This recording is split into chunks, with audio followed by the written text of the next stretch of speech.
Hi, everyone. This is Mike Wilkerson. I am the founder of Stormwall Advisors, the host of Stormwall.com, and the author of Why America Matters. Coming here to you on YouTube. While you're thinking about it, if you can like this video, once you've had a chance to look at it, share it, and subscribe here to my YouTube channel, it'd be greatly appreciated. As usual, today, wanted to get into something a bit different and talk about the sanctions regime, and in particular, how the sanctions regime has boomeranged on the West. So let's get right into this and go through it. After 1 year, 10 increasingly stringent rounds and over 14,500 specific sanctions imposed on Russian individuals, companies, and institutions, the US-led sanctions regime appears to be hurting Western economic and geostrategic interests as much or more than the Russian target. Last month, I explored the question of whether and how the sanctions regime 1 year on was impacting Russia's economy and trading relationships. The conclusion was yes, it was, but not in the way the West desired, and that the economic sanctions were giving leaders, Western leaders, a lot of virtue signaling and public relations opportunities, but with little tangible results. You can find that article and information at stormwall.com in the article section from about a week ago, early March, excuse me. So what we didn't really get into at that point was what was the impact, not so much on Russia, but what the sanctions were having on the US and its Western allies, and particularly those in the European Union. So Western and especially European economic interests have been negatively impacted by the sanctions regime. An example, if you look at the value of the European Union's imports from Russia, they're down by 51% in 2022, while the EU's exports to Russia, in other words, how EU's businesses and individuals make money, dropped by a similar 48%, by half in both cases. In 2021, the United States exported over 17.3 billion of goods and services to Russia. In 2022, this figure dropped by 90% to approximately 1.7 billion. Canada's exports fell by 94%. But here in the US, you could think, well, between the two, you could add about 18 billion in direct costs to North American industry, not to mention the 100 billion of indirect costs through the support of Ukraine, the war effort, whether through military, financial, or other assistance. Certainly a profitable benefit to the defense contractors, but a liability to US taxpayers. Now, in the meantime, and this is really the point, is that China has won massively. China's trade with Russia topped 190 billion in 2022, a 35% increase from 2021. Now, Russia's relationship with China is absolutely lopsided. While Russia represents only 3% of China's trade, Russia is now wholly dependent on China as its largest trading partner. This in itself is fundamentally detrimental and dangerous to US and Western interests. Best way to look at this is let's go into a couple of areas in particular. Let's talk about energy. Now, in energy, in the first round of sanctions in March 2022, the United States banned Russian oil, liquefied natural gas, and coal. The European Union, negotiating amongst 27 countries within themselves, 27 members, followed suit, but in start-stop stages over multiple rounds. Sanctions that also covered crude, covered diesel, and other refined oil products, coal and LNG, but not natural gas. And these sanctions have had a direct and consequential impact on European and American energy markets, while Russia has quite simply found other homes for its products. To be sure, it is energy that is driving global inflation, especially in Europe, as energy touches all sectors, from food to transportation to downstream electricity generation, etc. The price of Europe Brent spot crude topped out at $123 in the middle of 2022 and averaged $101 for the full year before settling back down to $83 in February of 2023. Now, as we record this, we see that it's creeping back up, given that OPEC Plus has determined to restrict supply in the next 3 months going forward. This price, as at February, still represents a 50% increase from the price of $55 a barrel in January 2021. You see the same pattern in natural gas prices. They rose tenfold in European markets from $7.30 to $70 per million metric BTU. It's come down recently, much rejoicing. Natural gas prices fell back to $16.70 per million metric BTU in February.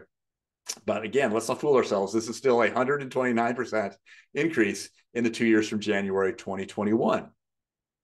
So if we go back and we follow the announcement in April 2022 of sanctions on Russian coal, the price of thermal coal used for power generation surged to over $450 per ton in the third quarter of 2022. This is a sevenfold increase, 700% from January 2021. The EU was forced in September to ease these sanctions on Russian coal in order to keep the lights on. So while down from 2022 highs, the coal prices still remain 150% above January 2021 levels. So as a general rule, as goes oil, gas, and coal prices, so goes electricity. In many European countries, the cost of wholesale electricity has increased by 400% to 500% or more in the 2-year period ending December 2022. Now, the US was not spared. There's been a doubling or a tripling of wholesale prices, depending on the region in the same period. That's wholesale at retail, and these are regulated markets, so retail costs take a while to catch up. On average, rose by 14%, and in big cities, urban areas, by 16%. If you are unfortunate enough to live in one of the large cities in the Northeast, the price increased was 22.8% in 2022. So pretty significant, and this is clearly a driver of inflation. Now, while the US and Europe are paying substantially higher prices, Russia, on the other hand, has found new buyers for its products, for its energy products. And according to a press release last week by the Russian Energy Minister, Nikolai Shulganov, Russia completely redirected the entire volume of exports that fell due to the embargo. And there was no decrease in sales, but rather an increase in exports in 2022. Tellingly, China and India now account for over 50% of Russia's crude oil export. Russia overtook Saudi Arabia to become India's second largest supplier of oil in 2022, and Russia is now the number 2 supplier of crude to China, having delivered just under 80 million tons through November. Russia, in effect, supplanted the US by picking up the marginal LNG sales to China over that same period. Now, I argue that US companies could and should have been the ones delivering more and more gas to a Chinese economy now reopening to the world after 2 years of brutal lockdowns. But instead, US exports to China have fallen by 12% since 2020. And this is exports of crude oil. So just as the stickers of President Biden were posted on gas pumps reading, "I did that," in response to $5 per gallon gas prices, the same can be said of Biden administration's strengthening of Russia's ties with China. This pivot, geostrategic pivot, is a direct link to the sanctions regime and to the policies of the Biden administration. All right, so if we look at this and we think about the EU, they're not in any better position. They've been unable to fulfill their intention to cordon off imports from Russia.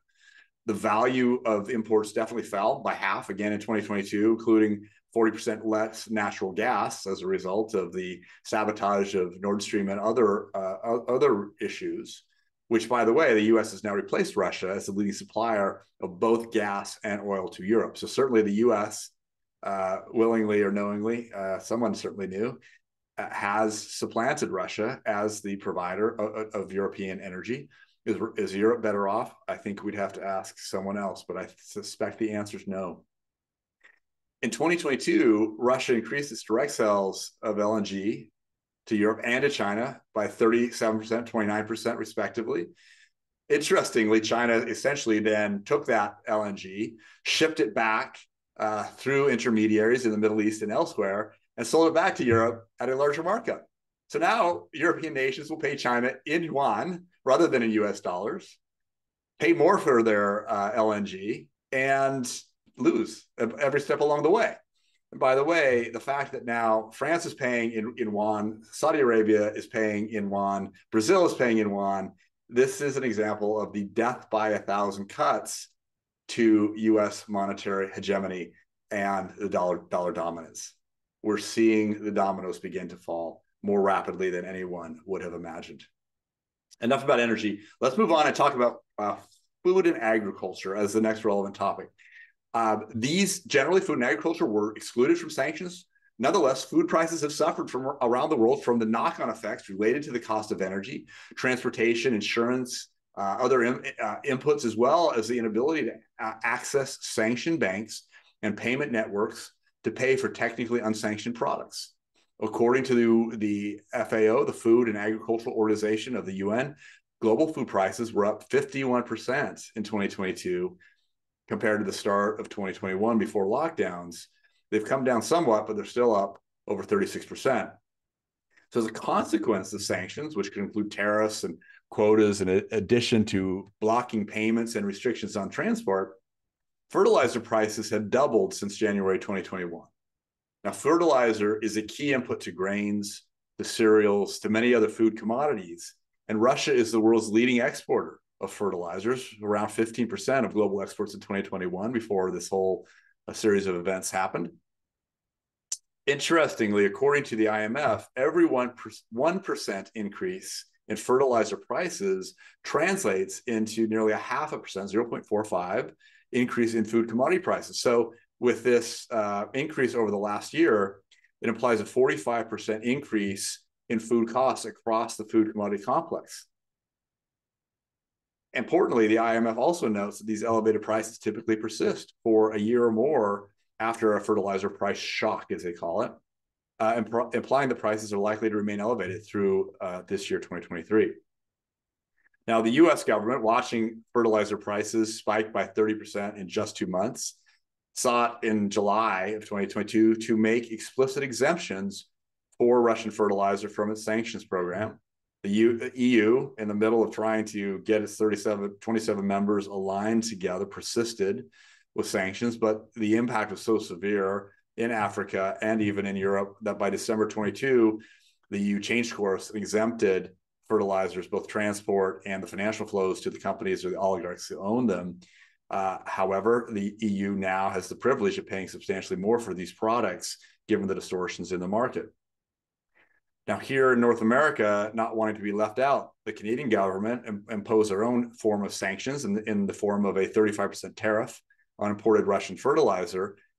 Over the course of 2022, this translated into $34 million of additional costs to the Canadian farmer, who are now suing Ottawa, or at least petitioning, to get this money refunded from government coffers, who were the beneficiaries. The cost, of course, went to the farmer, not necessarily to Russian fertilizer companies. At the same time, Russia is finding willing buyers for the confiscated or stolen Ukrainian grain, especially including Syria and other sanctioned U.S. nations, weakening the impact of those sanctions while strengthening an alliance of the damned. Middle East scholar Hayid writes that instead of reducing these illicit activities, sanctions against Syria and Russia have apparently increased their cooperation. Syria's government acknowledges this paying, and thus Russia is receiving a 35% premium to the non-sanctioned world's market price, which is a small inconvenience for a dictatorship trying to avoid food riots in the streets. Now, speaking of Syria, Saudi Arabia has agreed to reopen its embassy in Damascus after a 10-year hiatus, following closely on the heels of China brokering a peace accord between these two historically religious and regional adversaries in the form of Sunni Saudi Arabia and Shiite Iran. Very uncomfortable bedfellows, but nonetheless potentially creating a regional powerhouse that leaves the U.S. out and in the cold and endangers Israel. Saudis' pivot away from the U.S. towards China is noticeable not only here, but in agreeing to accept yuan for payment for oil, settlement currency. We saw Brazil and China agree to a yuan real settlement mechanism outside of the US dollar. This matters because since Saudi Arabia is the leading exporter of crude, Saudi clearly understands where its bread is buttered and is signaling very clearly a shifting of alliance away from the US.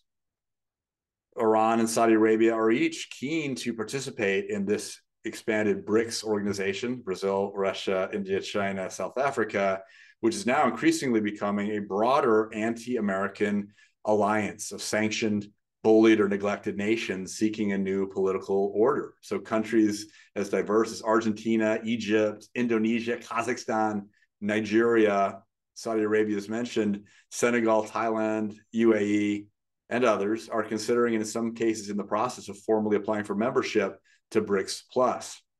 BRICS Plus now clearly dominated by China and the CCP.